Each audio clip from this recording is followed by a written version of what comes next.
மந்திரமாவது நீரு, வானவர் மேலது நீரு, சுந்தரமாவது நீரு, துதிக்கப்படுவது நீரு, தந்திரமாவது நீரு, சமயத்தில் உள்ளது நீரு, செந்தூர்வாய் உமைமங்கன் திரு ஆலவாயன் திருநீரு என்று பட்டக்கூடிய என்னுடைய தந்தை சிவபெருமானுடைய ஆசியை பெற்று தம்பி வெங்கடேஷ் அவருடைய அன்போடும் தம்பி பரத்துடைய ஆதரவோடும் உங்களுடைய ஆசையோடும் இங்கே வேட்டைக்கு வந்திருக்கின்றேன். என்னுடைய வேட்டை சிறக்க வேண்டும் என்றால் என்னுடைய திறமை, என்னுடைய விவேகம், என்னுடைய ஆற்றல், என்னுடைய வித்தை மட்டும் இந்த இடத்துல என்னுடைய வேட்டை வெற்றியிடுவதற்கு காரணம் என்று நம்ம சொல்லிவிட முடியாது இல்லையா? நீங்க நம்ம ஊருக்காரனுடைய, அதுவும் ஐயா இம்மானுவேல் சேகருடைய ஆசிகள், அண்ணன் ஜான்பாண்டி அண்ணன் அவருடைய ஆசியும் இருந்தால் தான் இந்த இடத்துல நாம வெற்றி பெற்று போக முடியும் என்பதற்காக ஐயா இம்மானுவேல் சேகரன், ஐயா ஜான்பாண்டியன் ஐயா அவர்கள். ஏன்னா கொஞ்சம் பேர் இருக்கிறீங்க, நம்ம வரலாறு நம்ம தெரியணும். தேவேந்திர குல வரலாறு நாம நிச்சயமா தெரிஞ்சுக்கணும். வரலாறை படிக்காதவன், வரலாறை தெரியாதவன், வரலாற்றை எழுத முடியாத, வரலாற்றுடைய பக்கத்துல நாம வர முடியாது என்று சொன்னார். பல்லர் என்று சொல்லக்கூடிய அந்த இனத்துடைய பெயர் இன்னைக்கு தேவேந்திர குல வேளாளர் என்று நாம் ஒரு சிறப்பு பெயரை, எழுச்சி பெயரை நாம பெற்றிருக்கிறோம். இது எப்படி பெற்றோம்? யாராவது சொல்ல முடியுமா? அதை சொல்லிடுவோம். ஏன்னா இந்த நம்முடைய சமூகத்துக்கும் இந்த குறிஞ்சி நிலத்துக்கும் நிறைய தொடர்பு, உறவுகள் இருக்கிறது. இந்த இடத்துல சொல்லணும். ஏன்னா குறிஞ்சி மலையும் மலை சார்ந்த இடம். இங்க இறைவன் யாருன்னா முருகப்பெருமான். அடுத்து முல்லை நிலம். இந்த முல்லை நிலத்துக்கு யாரு? காடும் காடு சார்ந்த பகுதியும் இங்க திருமால் பெருமாள்.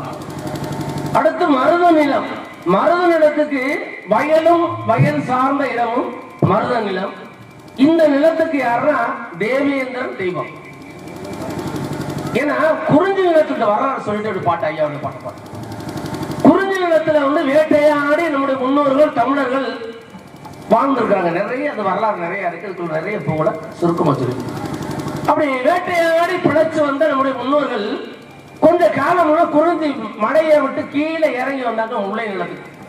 அப்ப அவங்க என்ன செய்யறாங்கன்னா, மிருகங்களை வேட்டையாடி என்ன சாப்பிடணும், நாம ஏன் வளர்த்து சாப்பிடக்கூடாது அப்படின்னு ஆடு மாடுகளை வளர்த்து, காடு காடு சாப்பிட்ட போது தானே முல்லை நிலம். அப்படின் போது அங்க ஆடு மாடுகளை வளர்த்து சாப்பிடுறாங்க. கொஞ்ச காலமாச்சு அப்படி கொஞ்சம் அப்படியே இறங்கி கீழே திருநெல்வேலி பகுதிக்கு போறாங்க. அப்படி கீழே போனா அதாவது பள்ளமான நிலம். அப்படி மேல மலை இருந்து அப்படி கீழே இறங்கி போனோம். திருநெல்வேலி பகுதியில் பள்ளமான நிலம். அங்கதான் என்னன்னா நம்முடைய சமூகம் வயலும் வயல் சார்ந்த இருந்தாலும் மருந்துகளும் அங்க விவசாயம் பண்ண ஆரம்பிச்சாங்க. ஏன் நம்ம உழுது பயிரிட்டு உணவு, உயிர் காக்கக்கூடிய உணவை நம்ம உற்பத்தி செய்து சாப்பிடக்கூடாது? பள்ளர் நிலத்துல வாழ்ந்தா அவர்களுக்கு பல்லர் தான் பாண்டியர் பேரு. வரலாறு நிறைய இருக்கு, இதெல்லாம் சொல்ல ஆரம்பிச்சோம்னா நிறைய பேர் தான் விஷயங்களை சொல்லலாம். பல்லர் தான் பாண்டியர்.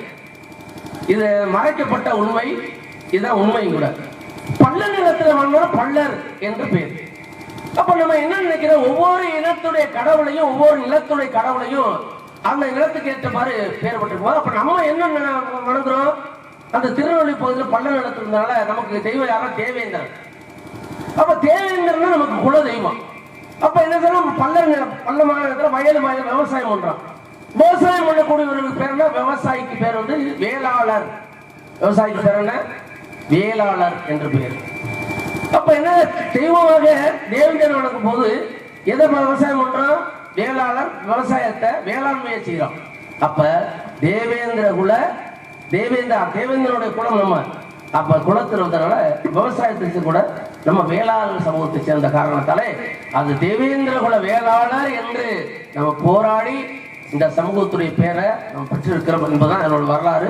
நிறைய சொல்லிக்கிட்டே போகலாம். நமக்கு இந்த அடிப்படையை நம்ம தெரிஞ்சுக்கணும். அப்படின்போது அங்க திருநெல்வேலி பகுதியில் இருக்கக்கூடிய ஐயா அண்ணே ஜான்மானியனை பாடிவிட்டு நிறைய பாடிட்டாங்க. பாடிட்டு நானும் கதைக்கு போகணும். நிறைய நம்ம பாட்டுகளே போடுறோம். இன்னொரு நாளைக்கு பாடிக்கிறோம். தேவேந்திர குலத்தினிலே வீரனாக பிறந்தவரா, தேவேந்திர குலத்தினிலே வீரனாக பிறந்தவரா, திருநெல்வேலி மண்ணு தந்த நம்ம திருநெல்வேலி மண்ணு தந்த நம்ம சமுதாயத்தை காத்தவரா, தியாக சுடராக நம்ம சமுதாயத்தின் காவலரா. இப்படி நம்ம காவலர் யாரு? மல்லர்குடியில் பிறந்த பகலவன் தாண்டா. பகலவன் யாரு? சூரியன். நம்முடைய தேவேந்திர குலத்துக்கு யாரு தெரியுமா? இன்னைக்கு சூரியன் போன்றவர் அன்னை ஜான்மணி. மல்லர்குடியில் பிறந்த பகலவன் தாண்டா, நம்ம அன்பு தலைவர் ஜான் பாண்டியன் தாண்டா. தேவேந்திர குலத்தினிலே வீரனாக பிறந்தவர் அவரோ.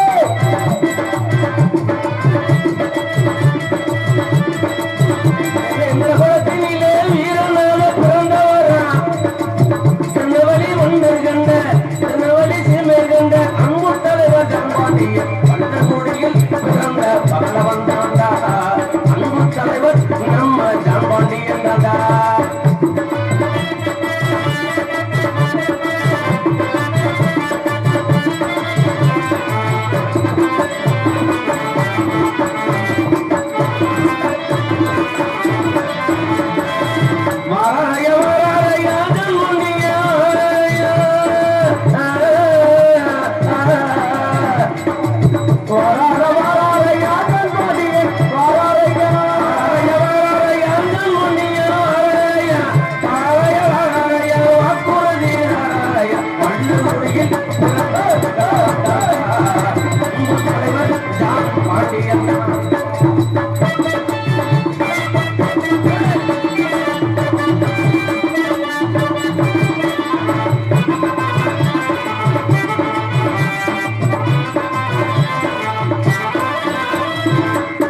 துப்பாக்கி சத்தம் என்ன தொடர்ந்தும் கூட்டம் இல்லை.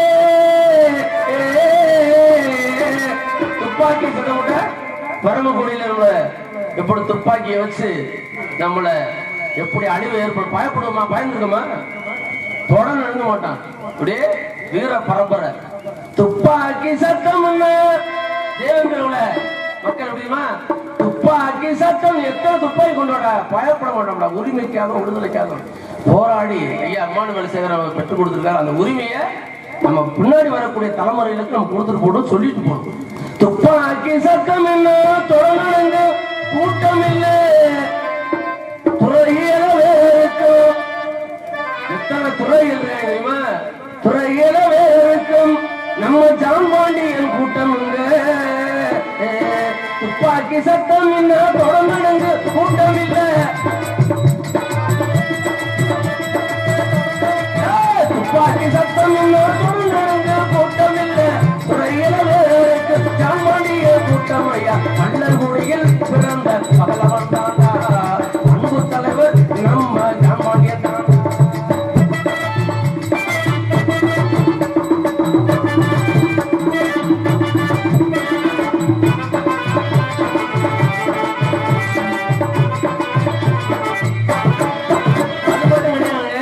நமக்குன்னு ஒரு கொள்கை இருக்கு. கொள்கை, இலக்கு, இலட்சியம். அந்த இலக்கை நோக்கித்தான் நம்முடைய பயணங்கள் ஏற்படும். அந்த இலக்கை அடைவது நமக்கு எவ்வளவோ இன்னல்கள், எத்தனையோ இளைஞர்கள் துன்பங்கள், துயரங்கள், அவமானம் வரும். ஆனா அதையெல்லாம் பொருட்படுத்தாம இலக்கை நோக்கி போறோம். இலக்கை நோக்கியது நம்முடைய உரிமை, நம்முடைய விடுதலை. இந்த சமூகத்தில் நாமும் ஒரு சமூகத்துல உயர்ந்தவர்கள் தான். எல்லாரும் இந்த மனிதனுடைய இறைவனுடைய பரப்பை எல்லாம் உயர்ந்தவர்கள் தாங்க. அதை அப்படி பிரிச்சு வச்சு அந்த ஜாதி இந்த ஜாதி என்ன அது இறைவனுடைய படைப்புல என்ன ஜாதி மதம் என்ன இருக்கு? அவர் அன்புதாங்க உலகத்துல தெய்வம். அன்பே சிவமயம். அன்புதாங்க இறைவன். அன்பு அந்த இறைவனுடைய குழந்தைகளை தான் நாம எல்லாரும் அன்புன்னு ஆதரிப்போம்.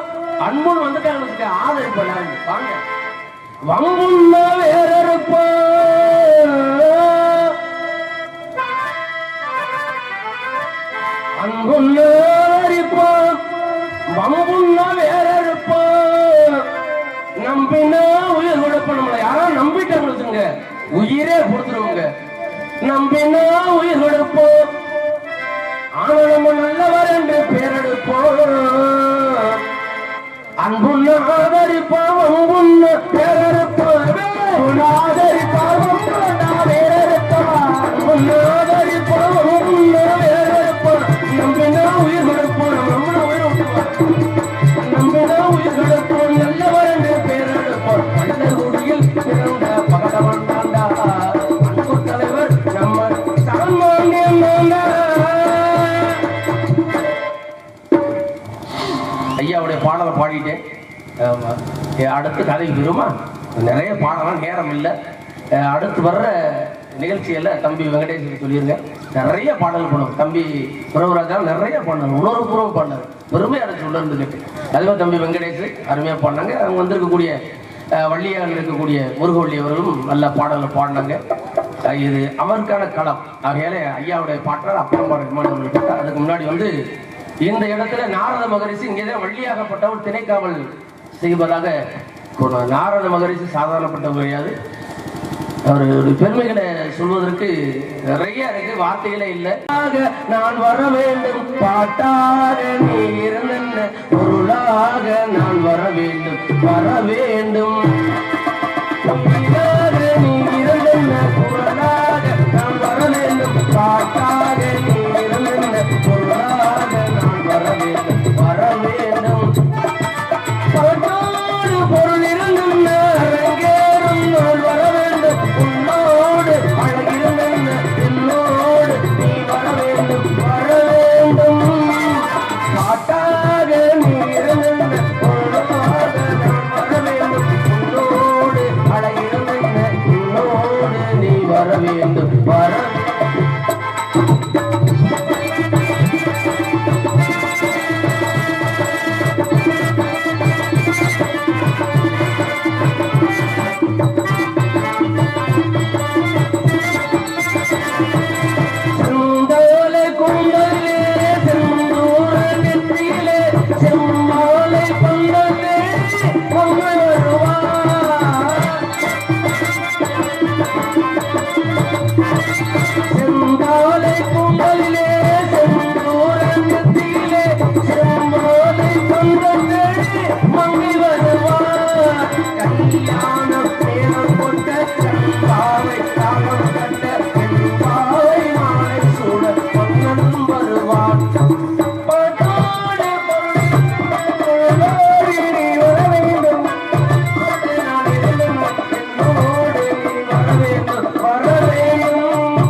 என்னோடு நீ வர வேண்டும்.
போல ஒரு பக்கம் மனத்தை அமைக்கிறதுக்கு அது தம்பியெல்லாம் அவர் புதுக்கோட்டில இருந்து இருக்கு.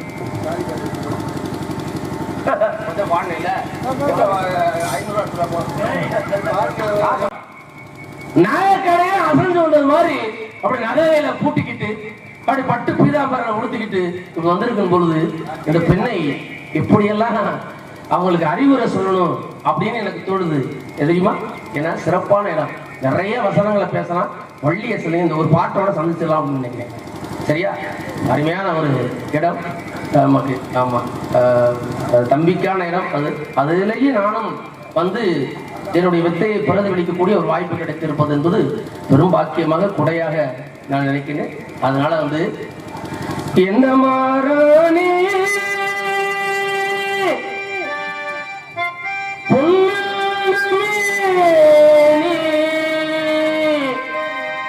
ஆலவட்டம் போட வந்ததோ ஏறி வந்த ஏனி தேவையில்லை என்று ஏழை பக்கம் சாடுகின்றதோ, ஏழை பக்கம் சாடுகின்றதோ. என்ன மாறானி பொன்னான மேனி, என்ன மாறானி பொன்னான மேனி,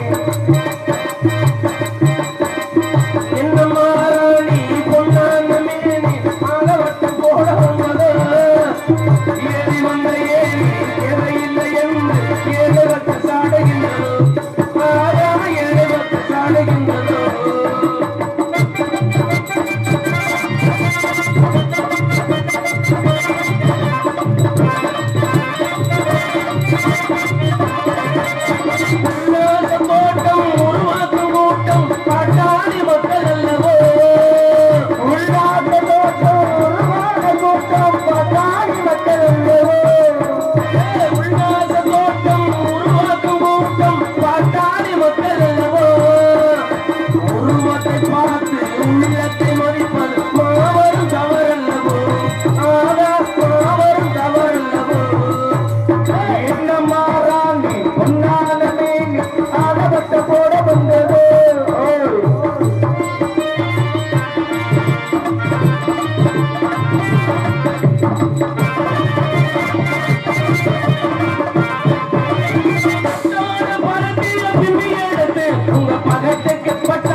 அப்போது தெரிந்து விடும்.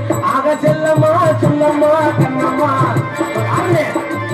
கொஞ்சம் சிந்தித்தால் மன்னித்தால் என்னம்மா செல்லம்மா சொல்லம்மா கண்ணம்மா கொஞ்சம் சிந்தித்தால் மன்னித்தால் என்னம்மா என்னம்மா ராணி உண்ணாத வேண்டி அகப்பட்ட போட வந்தது ஏறி வந்த ஏறி தேவையில்லை என்று ஏழை பக்கம் சாடுகின்றதோ, ஏழை பக்கம் இம்மானுவேல் என்று சொல்லி பாடுகிறேன் எங்கும் இதயத்திலே வாழுகின்ற தலைவர் தங்கும்.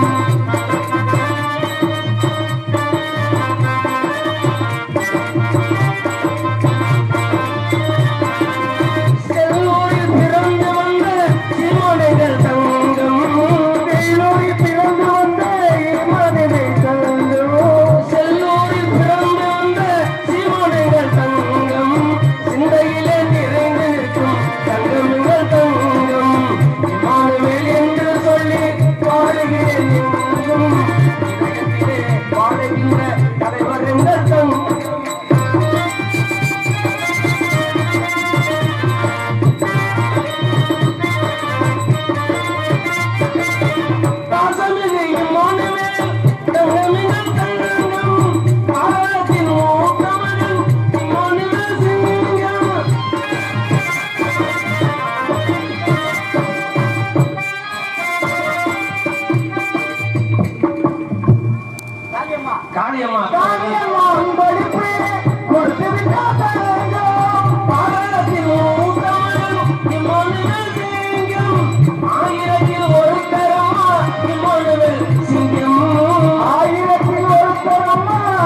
வானுவேல் என்று சொல்லி பாடுகிறேன் இதயத்திலே பாடுகின்ற தலைவர் உங்கள் தங்கம். ஆமரசா எங்க அக்கா, எங்க கூட பிறக்கா அக்கா, அவங்க வந்து எனக்கு நீங்க யாருங்க மாப்பிள்ள? உனக்கு மாப்பிள்ள சும்மா முறைக்காத மச்சான் சொன்னா கேளு.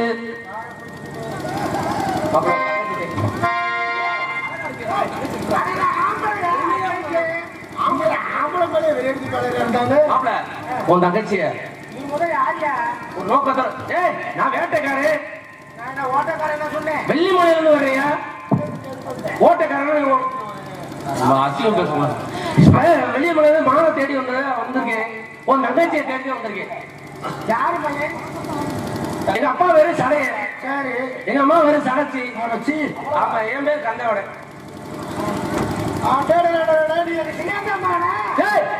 சின்ன ஐட்டம் காலையில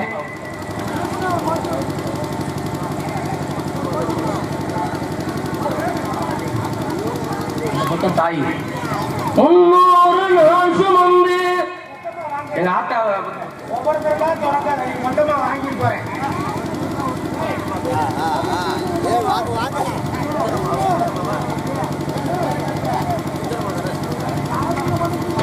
சுந்தரம்மா அவர்களும் பாக்கியம்மா அவர்களும் அவங்க பிள்ளைக்கு எனக்கு வந்து 100 ரூபாய் அன்பளி கொடுத்து இதை உற்சாகப்படுத்திருக்காங்க.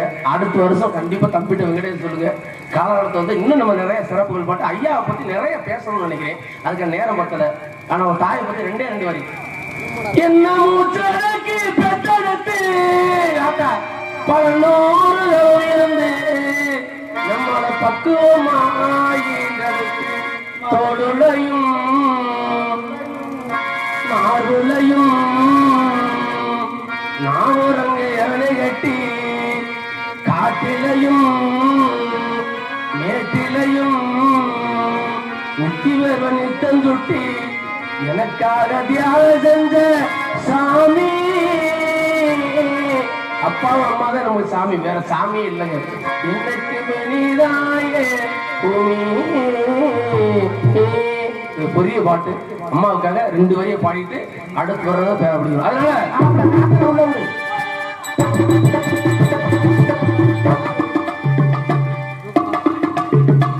உடம்பு தாங்காது, உடம்பு தாங்காது.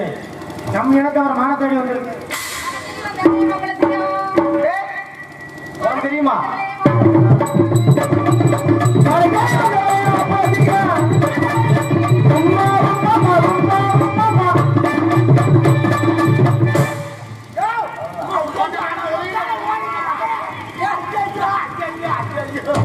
கடைசியில ஏன் பொழப்புலயே புறா போய் கைய வைக்கிறாங்க.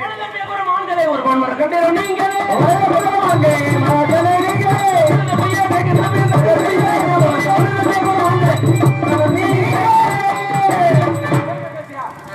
என் தங்கச்சி எவ்வளவு அழகா இருக்குயா? அப்ப உன் தங்கச்சி அழகா இருக்குமா? உன் தங்கச்சி எனக்கு மாமா வா மாமா மாமா மாமா உங்க கூட வந்ததுக்கு அந்த ஒரு வேலை தான் பார்க்கல, அந்த வேலை எங்க அறையில பாக்குறேன். உருவத்துக்கு மாமா வேலை ரொம்ப சந்தோஷம். காசு கொடுத்துருவேல. ஓ சாமே வலிக்கணே வலிக்கணே வலிக்கணே. அரே சாமே குத்துக்கு பத்தே குத்துக்கு பத்தே குத்துக்கு பத்தே. ஏய் காரே சாமே நரைக்கொம்ப நரைக்கொம்ப நரை டபுளதானே இருக்கு. ஏன் கையை வேஸ்ட் பண்ணிக்கிறீங்க? என்ன கையங்க? என்ன கையயா? இந்த அங்க போனோம்னா புருஷங்க 6 வாரம் தூக்கிட்டு வந்துறீங்க. ஏறி மாறோம் நீங்க. ஏன்னா ஏறி கேக்குறாரு அது.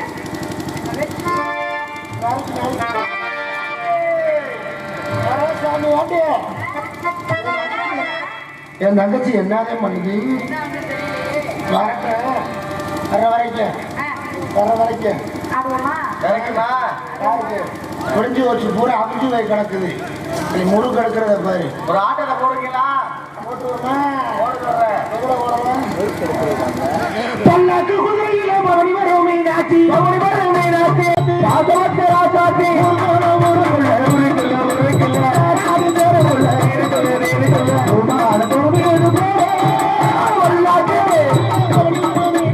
அக்கா வந்துட்டாங்க.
நம்ம இழந்தவன் சரி ஓடிட்டாரோ ஏப்ப பாத்தியா அவரை ஏயா முன்ன புள்ள பொம்பளைவே நீ பார்த்தது ஐயா அவங்கள பார்த்தேன் நான் எல்லா பெண்களையும் பார்த்துட்டேன். ஆனா பார்க்கும்போது தாயாகவும் தங்கையாகவும் நார்தர்ஷன்ல அப்படி ஒரு கெடா நாய் பொட்ட நாயை நோக்கிட்டு அழந்துச்சு. தாயும் தந்தையும் பார்த்துருக்கேன் சரோதையை பார்த்துருக்கேன். ஆனா இதை பார்த்தா ஒரு நோக்கம் வந்து தங்கச்சி அண்ணா நம்ம இறக்கவர் சரி பாவம் சவள வந்து கிடக்காரு அது கிட்ட நம்ம இனத்தோட உனக்கு எப்படி தெரியும்? ஓடிட்டாருல பட்டை ஆமா முப்பட்டு ஆமா பசுபதி பாசம். சரி நம்ம இனத்தவன் சொல்லிங்க. நீ வரைய கொடுத்தியா? ஐயா இவன் கொடுத்தாளா? நான் கொடுக்கட்டுமா? மாறுகள் வேறு வரை ஐயா என்ன பண்ண போறாரு அண்ணே? வெட்டி வேறு வேற ஒண்ணும் இல்ல, நிறைய கூட்டம் இருக்கும். ஒரு அகவாலை வச்சுக்கிட்டு எவனையாவது வெட்டாம உடையவே கூடாது அப்படி துள்ளுவேன். ஆனா வெட்ட மாட்டேன். ஒருத்தன் ஓரவன் எனக்கே ஒண்ணுமே தெரியாம அமைதியா நிப்பான் பாரு, அவன் நின்று ஜோலியை முடிச்சு போயிட்டே இருப்பேன். பார்த்து போய் அம்மா அது மாதிரி பாவம் ரொம்ப துடுறாரு. சரி தங்கச்சி இருக்கட்டும். உள்ள ஆர்வ கோளாறுல இருக்குது. ம். இன்னையோட நம்ம காவல் முடியுது. முடியுது. நாங்க உள்ள போய் சட்டி நீங்க உள்ள போய் துணிமணியில மடிச்சு அரிசி வைக்கிறேன். எல்லாத்தையும் சொல்லிட்டு போ. அவருக்கு ஆக வேண்டிய பதில சொல்லிட்டு நான் சொல்லிக்கிறேன். அந்த தாய் கூட எல்லாத்துக்கும் போயிட்டு வரும்போது பங்காளியே அந்த ஓட்டுக்கு வேலையை கும்பிடு. நீ போய் வாசல கூட்டி தெளிச்சு கோலம் போடு போ. டேய் யாரா சொல்லுங்க? எங்க ஆத்தா எனக்கு போட சொல்லிட்டு அப்பவே அண்ணே பிரபலாச்சங்க எல்லாத்துக்கும் போயிட்டு வர்றோம். ஏன் இவ்வளவு நேரம் நின்னுட்டு கிளம்ப வேண்டியதானே? எதுக்கு நிக்கிற போய் சொல்லலாங்கிறியா? நான் வேற கூட்டாங்க. டேய் யாரோடி காலையில ஆ சொல்லிட்டு வா நான் போயிட்டு போய்டோம். காலையில வேறுவரே மார்கள் வேடுவர் எங்க இனத்தவரே வருகள், எங்கள் குணத்தவரே வருகள். இருந்தாலும் சாதிப்பட்டு தங்கியாசி கொண்டு வருவரை உங்க மானே அழகான மானா உங்களே கேட்கிறேன். அழகான மான், அற்புதமான மானா, அருமையான மான், தகுதியான மானா, மிக தகுதியான மான், உங்களுக்காக பிறந்த மானா, எனக்காகவே பிறந்த மான், உங்களுக்காக வாழ்ந்த மானும். எங்களுக்காக வளர்ந்த மான். அப்ப நீங்க வளர்த்த மானா பரவாயில்ல, சுதார பார்த்தாயா இருக்க. நான் வளர்த்து அந்த மானை சொந்தமாக்க முடியுமா? ஓஹோ பரவாயில்ல. தேடி வந்த உண்மையுமானா, தேடி வந்த உண்மையுமானா, எந்தக்கே நான் தான் ஐயா தலைவியின் நாட்டில். ஓ எந்தக்கே நான் தான் ஐயா தலைவியின் நாட்டில். போச்சேரிக்கு போச்சேரி வந்தால் பக்கத்தில் பக்கத்தில் வந்தால் எந்தக்கே நான் தான் ஐயா தலைவியின் நாட்டில். ஓ எந்தக்கே நான் தான் ஐயா தலைவியின் நாட்டில்.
மாடு எப்படி நீங்க தலை விடலாம்? உங்களை மீறி எப்படி போயிருக்க முடியும்? மாடு உள்ள இருக்கா இல்லையா? அது என்னுடைய இருங்க. ஏங்க பேச விட்டு பேச ஒதுங்கி மொத்தம் பேசாத கூடாது. இந்த ஊட்டு விட்டு ஏன் வச்சு கூடாது? இருங்க, நான் முறையோட பேசக்கூடியவேன். உங்களை வாங்காம கூட தான் பேசுவேன். இந்த போன் வந்து சந்தையில கரவாடு வைக்கிற கும்பல மாதிரி ஏட வந்து பேசுன்னு நான் என்ன கேக்குறேன்? இருங்க, நேரம் பேசுறதுக்கே பாலிட்டி ஒதுங்க இல்லைங்க. நான் பேசுறேன், முறையா பேசுங்க, பேச விட்டு பேசுங்க. இன்னும் பேசுனா கூட உங்களுக்கு வாய்ப்பு தர பேசுங்க. இன்னைக்கு 8 மணி வரையும் நாடகம் நடத்துவோம். அப்புறம் இந்த ஓன்றதான் இந்த சவுடா சட்டம் ஏன்டா வச்சுக்க கூடாது. நான் பெருங்கொண்ட ஆளுங்களை சந்திச்சிருந்தா பெருங்கொண்ட ஆளுகிட்ட படிச்சு வந்தவர் உங்களை வாங்க போகணும்னு சொல்லுவேன். மாடு வந்து தேடி வந்திருக்கேன் அப்படின்னா அப்படியே விட வர எங்கே போனீங்க அதை ஒரு பக்குவமா பேசுவேன். உங்க மாடு இல்லைன்னா என்ன, உலகத்துல எத்தனையோ வகையான மான்கள் இருக்கிறது. ஒரு பாட்டை பாடின மானுடைய சிறப்புகளை சொல்லு. இந்த நாட்டின் சிறப்பை ஏட்டை பாருமா, நல்லது கெட்டது புரியும்.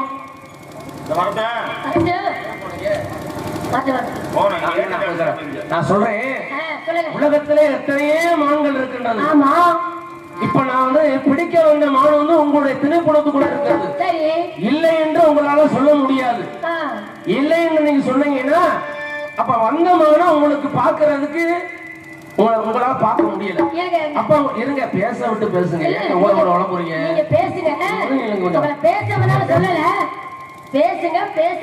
சொல்லல. நீங்க சொன்ன மாதிரி இன்னைக்கு நாடகம் 8 மணி 10 மணி ஆகும் போதும் இல்லைங்களா? என்ன மாதிரி 10 மணி ஆகுது.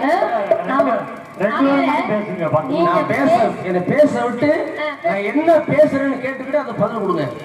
கூட கூட பேசுனா பிடிக்காது எனக்கு. ஏன்னா 2 பேரும் பேசுனா கருத்துக்கள் போய் சேராது. அப்படியா? மானு வந்து உள்ளே இருக்கு, ஆனா மானு இல்லை என்று நீங்க சொல்றீங்க, வரலன்னு நீங்க சொல்றீங்க. அது எனக்கு தெரியுது.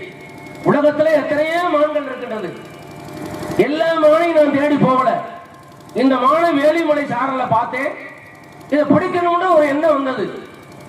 அப்ப பிடிக்கணும்னு நினைக்கும் பொழுது நான் நீங்க வந்து பிடிக்கிறதுக்கு எத்தனையோ முறைகள் இருக்கு. அம்பு வச்சு பிடிக்கலாம், வலை விரிச்சு பிடிக்கலாம், குழி வெட்டி பிடிக்கலாம், சிலை வைத்து பிடிக்கலாம். இப்படியெல்லாம் வழிகள் இருக்கும் பொழுது கையால் பிடிக்கணும்னு நான் வந்திருக்கிறேன். இதெல்லாம் பண்ணோம்னா என்னுடைய மானுடைய அங்கங்கள்ல காயங்கள் ஏற்பட்டு போகும். காயத்தை ஏற்படுத்தி அதை துன்பப்படுத்தி வேதனைப்படுத்தி அந்த மானை பிடிக்கணும்னு எனக்கு விருப்பம் இல்லை. கையால் பிடிக்கணும். நீங்க நினைக்கலாம் யாராவது மானை கையால் பிடிக்க முடியுமா? அவங்க பிடிக்கிறாங்க, பிடிக்கல, அது ஒரு விஷயம். சிவபெருமானே கையால பிடிச்சிருக்காரு, அது வேற வரலாறு, அது ஒரு புராணம். ஆனா நான் கையால் பிடிக்கணும் அப்படின்னு நினைக்கிறேன். மானை புரிய வைத்து என்னுடைய எண்ணத்தை உணர்வையும் அதுக்கு தெளிய வைத்து கையால் பிடிக்கணும் அப்படின்னு நினைச்சிருக்கேன். அதனால இத்தனை முறைகள் இருக்கு. ஆனா அத்தனை முறை நான் பயன்படுத்த நினைக்கல, அன்பால் பிடிக்க நினைக்கிறேன். அதனால இந்த மானுடைய சிறப்புகள் நிறைய இருக்கு. ஏன்னா நீங்க சொல்லுவீங்க மான்களுக்கு எத்தனையோ வகையான மான்கள் இருக்கு. ஆனா அந்த மான்களை விட நான் தேடி வந்த மான் இந்த உள்ளே இருக்கக்கூடிய மான்களுக்கு நிறைய சிறப்புகள். ஒரே ஒரு விஷயத்தை சொல்றேன், நேரம் இல்லாதனால நிறைய பேசுவேன், கருத்துக்கள் நிறைய சொல்றேன். ஏன்னா தெய்வங்களுக்கு மான் என்று சொல்வார்கள், தெய்வ தூதர்களுக்கு மான் என்று சொல்வார்கள், அரசர்களுக்கு மான் என்று சொல்வார்கள், வள்ளல்களுக்கு மான் என்று சொல்வார்கள், நம்ம ஊர்ல வாழக்கூடிய பெரிய மனிதர்களுக்கு மான் என்று சொல்வார்கள். அது எப்படி மான் என்று சொல்ல முடியும்? மான் ஒரு விலங்கு, 5 அறிவு சிவன்.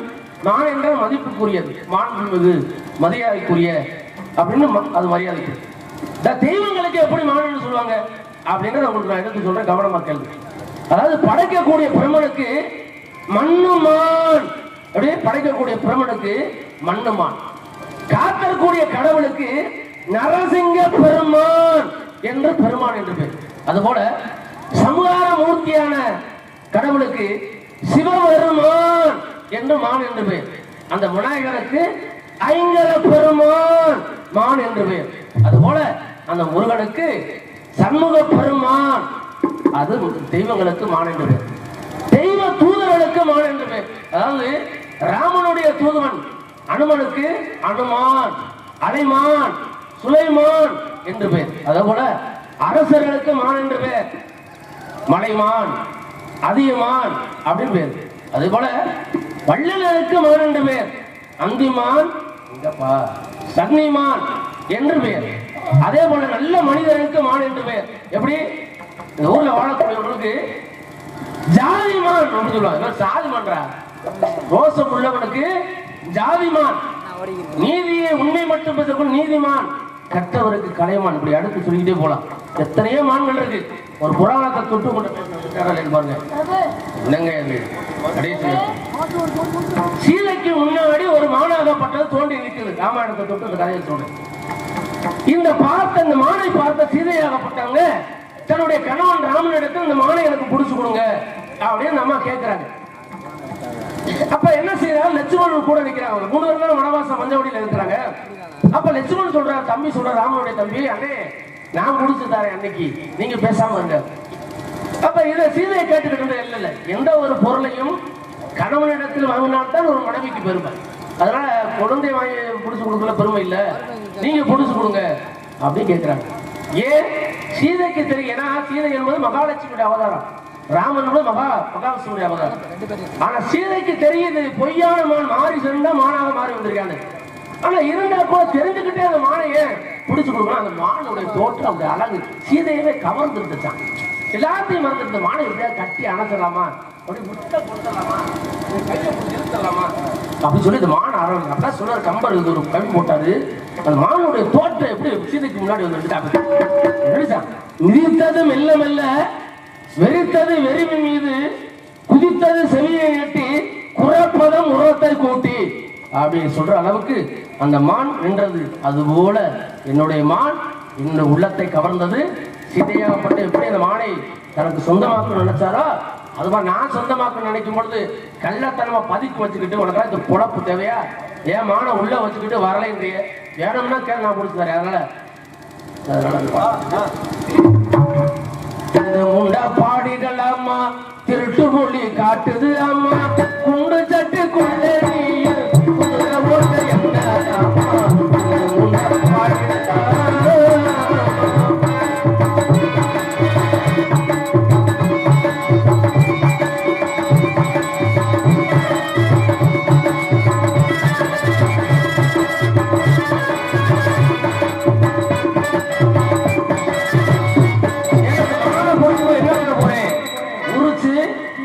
சமைச்சு அதை புதுசு சாப்பிட்றது மான கொடுத்து போகணும். நல்லா புரிஞ்சுக்கணும். அதை பட்டு மத்திய விரும்பிக்கணும். பட்டு மத்தியில் மான படுக்க வைக்கணும். அப்படியே பக்கத்தில் உட்காந்து அப்படியே ரசிச்சு என் கட்டே போன பட்டு மத்தை விரித்து வச்சு படுக்க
பக்கத்திலே நான் முடிச்சுட்டு எனக்கு நிறைய வேலை இருக்கு. வந்து காவல் வரக்கூடிய வேலை இல்லை. வேடுவர் திறமையான வேடுவருங்க, பக்குவமான வேடுவர், என்ன அற்புதமான வேடுவர்.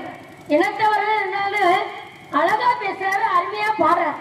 ஏன்னா அது என்ன சந்தேகம்னா ஒரு மானை பிடிக்கிறத திறமை இல்லை. அப்படிதான் ஒரு சின்ன கதை. இதை யாரும் கோச்சுக்காதீங்க. என் விழுந்து வளர்ச்சி இதுல எல்லாம் என்ன இருக்கு. ஒரு பள்ளிக்கூடம் 1ஆம் வகுப்புல இருந்து 5ஆம் வகுப்பு வரைக்கும் வகுப்பு இருந்திருக்குது. அதுல அந்த இங்கதான் பள்ளிக்கூடம் இருக்கு. ஆமா, இந்த பள்ளிக்கூடத்துல 5ஆம் வகுப்புல வந்து எல்லா பிள்ளைகளும் படிக்குதுங்க. யார் யார் படிக்கிறா? பிரபுராஜ், புஷ்பா, அப்புறம் சூர்யா, பரத், இவங்க எல்லாம் படிக்கிறாங்க. அதுல இந்த சுரேஷ் என்ற பையனு படிக்கிறாரு. அப்ப இந்த நீங்க எல்லாம் அருமையா படிக்கிறீங்க. இந்த புஷ்பா நல்லா படிப்பான், இந்த பிரபு நல்லா படிப்பான், சூர்யா நல்லா படிப்பான், இந்த பரத் என்ற பையனும் படிப்பான். ஆனா இந்த சுரேஷ் என்ற பையன் எப்படி ஆளு நல்லா தான் இருப்பேன், ஆனா படிப்பு ஏறவே ஏறாது. வாத்தியார் சொல்லும், டேய் நல்லா படிடா, படிச்சா தாண்டா நல்லா இருக்க முடியும். என்னடா இப்படி சொல்லி நீ படிக்க மாறே, சரியான மண்டையிலே உனக்கு ஏறாதடா அப்படின்னு அந்த வாத்தியாரம்மா பேசுறாங்க. வாத்தியாரம்மா பேசுறோன்னே சரி இருக்கட்டியா. அப்ப பெரிய அதிகாரி வர போறாங்க. அப்ப யார வந்து பெரிய அதிகாரி வர்றாங்க, கேள்வியெல்லாம் கேட்பாங்க அப்படின்னு சொன்னோன்னே சரி உங்களெல்லாம் வேணாம், இந்த சுரேஷ் என்ற பையனுக்கு நம்ம சொல்லி கொடுப்போம். அந்த வாத்தியாரம்மா என்ன சொல்லி கொடுக்க, எப்பா சுரேஷ் பெரிய அதிகாரி வர்றாங்க, ஐயா இங்க கேளுங்க, ஐயா கேளு, ஐயா இங்க கேளுங்க, பெரிய அதிகாரி வர்றாங்க. அப்ப இந்த சுரேஷ் கிட்ட வாத்தியாரம்மா சொல்லி கொடுக்குது. என்ன சொல்லி கொடுக்குது, ஆந்தைக்கு பகல்ல கண்ணு தெரியுமா அப்படின்னு பெரிய அதிகாரி கேள்வி கேட்பாங்க. நீ உடனே தெரியாதுன்னு சொல்லிடணும். அப்படி தெரியுமா, அப்புறம் ஆமா வேகமா ஓடுமா அப்படி கேட்டு ஓடாது அப்படின்னு மட்டும் கேள்வி சொல்லிடுறான். அப்படி சொல்லி கொடுத்தாச்சு. பெரிய அதிகாரி வர்றாங்க. வந்து ஒவ்வொரு வகுப்பா போயிட்டு வந்தோடனே இந்த 5ஆம் வகுப்புக்கு வந்துடுறாரு. சரி இந்த பையனை பார்த்தா நல்லா தான் இருக்கேன், நல்லா படிக்கிற மாதிரி தெரியுது, நல்ல பையனா இருக்கான். டேய் சுரேஷ் எந்திரா அப்படி இந்த பையனை எழுப்பி, டேய் ஆந்தைக்கு பகல்ல கண்ணு தெரியுமா அப்படி கேட்கிறாரு. சார் தெரியாது சார் அப்படின்னு. அடே அப்பா அருமையா படிச்சிருக்காருப்பா அப்படி இந்த பெரிய அதிகாரி பாராட்டாரு. சரி இன்னொரு கேள்வி கேட்கிறேன், ஆமை வேகமா ஓடுமா அப்படி கேட்கிறாரு. ஓடவா சார் அப்படின்னு இருக்காரு. உடனே பெருமையா அவனுக்கு பாராட்டுலாம் நல்லா பாராட்டுறாரு. இந்த பாராட்டு யாருனால, இந்த வாத்தியாரம்மானாலதான். வாத்தியாரம்மா இல்லைன்னா இவன் பாராட்டு வாங்கியிருக்க முடியுமா, இருக்காது. அந்த வாத்தியாரம்மா யாரு, இந்த முருகவல்லி தான். முருகவல்லி இல்லைன்னா நல்ல பேர் வாங்க முடியுமா, முருகவல்லி நல்ல பேர் வாங்க முடியுமா நான் கேட்கிறேன். அதான் உட்கார்த்த முடிய போகுது உட்கார்த்த.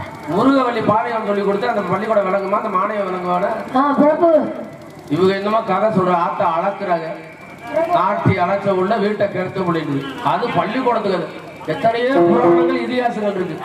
இது நகைச்சுவை பிள்ளைகளுக்கு ஏதாவது சொல்லி வாங்கல, அந்த கதையை வந்து சொல்லிட்டு நீ அது வந்து சுரேஷ்குமார் நல்லா படிக்க மாட்டாரா.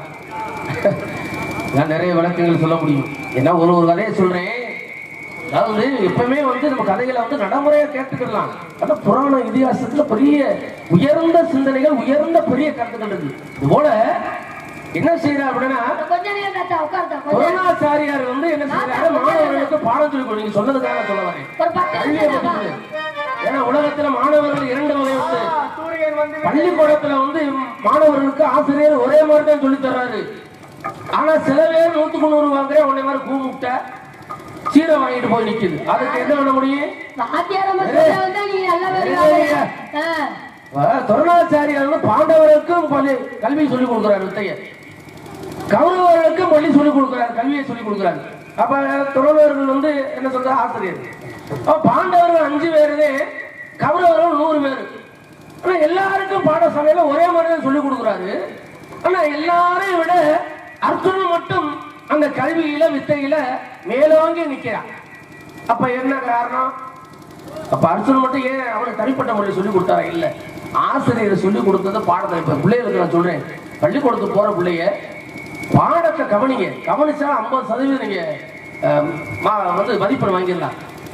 கவனிச்சுட்டு வந்து வீட்டுக்கு போய் அந்த பாடத்தை எடுத்து திரும்பி பாருங்க, பயிற்சி எடுங்க.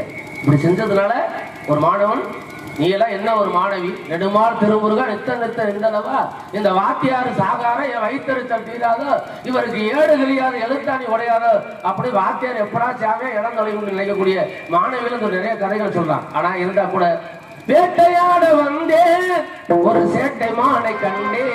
ஐயா கொட்டை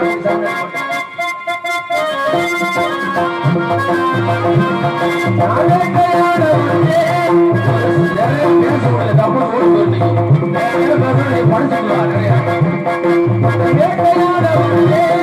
ஒரு சேட்டை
சின்ன புள்ள நீங்க நிறைய விவரங்களை படிச்சுட்டு வாங்க.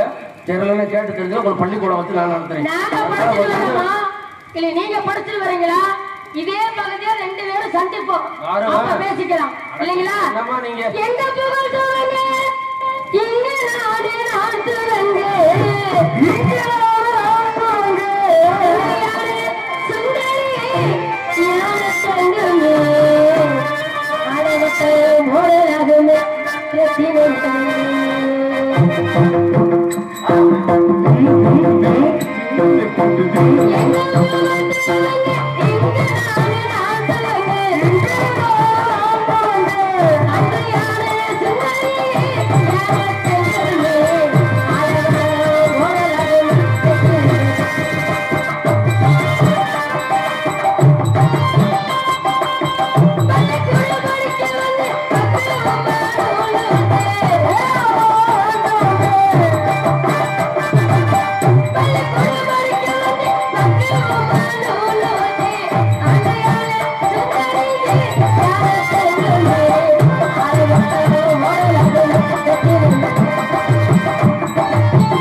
கேட்கலாமா? வானத்துல நட்சத்திரத்தை எண்ண முடியுமா? முடியாது. ஆத்து மணல யாராவது எண்ண முடியுமா? முடியாது. தண்ணியும் எண்ணெயும் ஒண்ணு சேர முடியுமா? பிறந்த குழந்தை மறுபடியும் கர்ப்பத்துல போய் ஒண்ணு சேர முடியுமா? முடியாதுல்ல. உங்க மாடுக்கு அடையாளத்தை சொல்ல முடியுமா? உங்க மாடுக்கு அடையாளத்தை சொல்லுங்க, பக்குவமாவும் பெருமையை சொல்லுங்க. அழகா சொன்னீங்க. மானுக்குரிய அடையாளத்தை நீங்க கேட்டீங்க. மானை வந்த மானை உள்ள குடிச்சு வச்சுக்கிட்டு இந்த குழப்பம் எதுக்கு நான் கேட்குறேன். கூசல உங்களுக்கு களவாணித்தனமா உள்ள வச்சுக்கிட்டு இல்ல இல்ல அப்படின்னு சொல்லிட்டு இருந்தீங்க. பேசுறதுக்கு நேரம் இல்லை, பல மணி நேரம் பேசக்கூடியவன். அதே மாதிரி அவங்களும் வந்தவங்க நம்ம தகுதி வேலைக்கு இட வச்சது மாதிரி அவங்களுக்கு நேரம் பத்தல, எனக்கு நேரம் பத்தல. இந்த வர்ற நேரங்கள் பார்த்துக்கலாம். நிறைய விவரங்களை பெரிய உண்மைகளை நம்ம எடுத்து சொல்லணும் அப்படிங்க. அடையாளத்தை கேட்டீங்க, கேட்டதுக்கு நான் பதில் சொல்றேன். நீங்க மானை கொடுக்கணும், சரியாமா?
ஆனா என் மாடு அந்த கொம்புல விட்டுட்டு இருக்கு, அப்படியே சமமா இருக்கு. வலிக்குவாங்க ரொம்ப மக்குதாயா.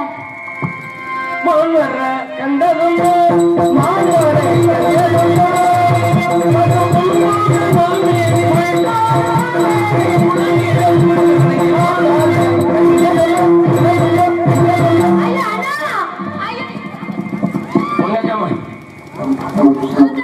அடி ஒன்னத்தான் மனசுல நினைச்சிருந்தேன்.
இன்னும் உங்களுக்கு மனசு வரல. அண்ணே, இந்த வேலூர் பையன் வந்தார்ல, ஆமா, அந்த சின்ன பையன் அது வேலூர் வந்தா வரல ஆமா. மான தெரியவில்லையா அப்புறம் உடனே தான் தேடி வந்தாரா என்னைய தேடி வந்து ஒரு பிரயோஜனம் இல்லை. ஏப்பா ராஜகுமாரு, இனிமே நம்ம இரவு நாடகம் போட வேண்டாம். பகல் நாட்கள் நல்லா கூட்டம் வந்துருச்சுல. பத்தியா இப்பதான் வர்றாங்க பத்தியா. ஏய் அண்ணே சாமியை கும்பிடுவோமா? உலக்கடவுளை வேண்டுவோம். வழிபடு. மனப்படுத்தி உன்னை நினைப்பதற்கு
உன்னை மனமுறையும் பொருட்டு நான் வேடனாகவும் விருத்தனாகவும் வந்து உன்னிடத்தில் விளையாடினேன்.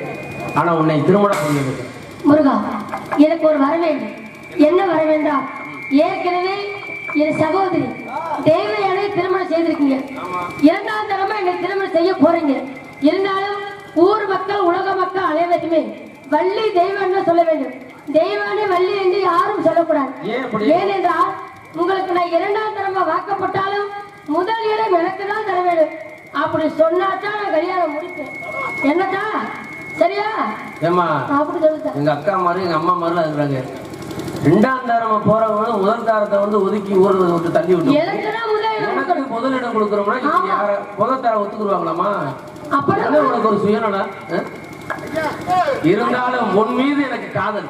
அதனால என்று அதேபடி தெய்வ யானை வள்ளி என்று அழைக்காமல் வள்ளி தெய்வ யானை என்று அழைப்பார்கள் என்ற வரத்தை உனக்கு தரேன்.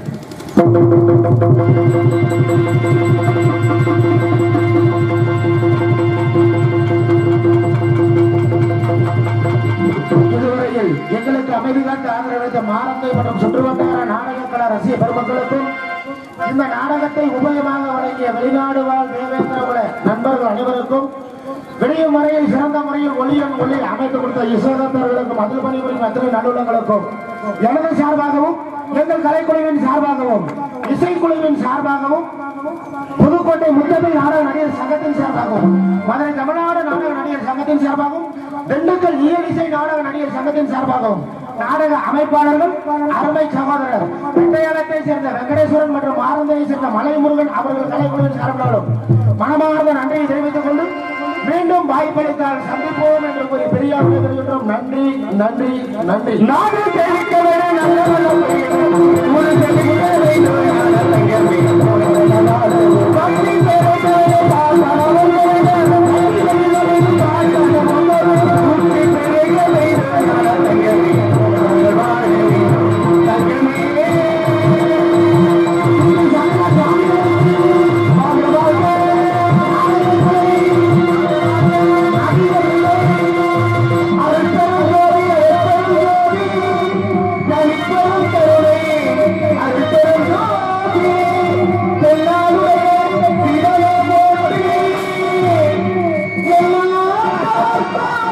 Yeah!